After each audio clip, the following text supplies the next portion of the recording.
உந்தன் கண் பார்க்கும் பொழுதே தலைப்புச் செய்தி தந்தாயே.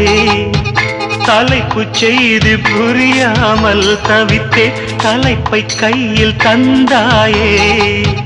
உறங்கும் போதும் உந்தன் பேரை சொல்லி பார்க்கிறேன்.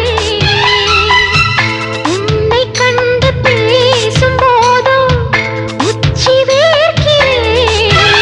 இந்த சுந்தர வார்த்தைகள் தந்தது யாரடி உன்னை கேட்கிறேன். உன்னை தொட்ட தென்றல் இன்று என்னை தொட்டு சொன்னதொரு செய்தி. உள்ளுக்குள்ளே ஆசை வைத்து தள்ளி தள்ளி போவதென்ன நீதி.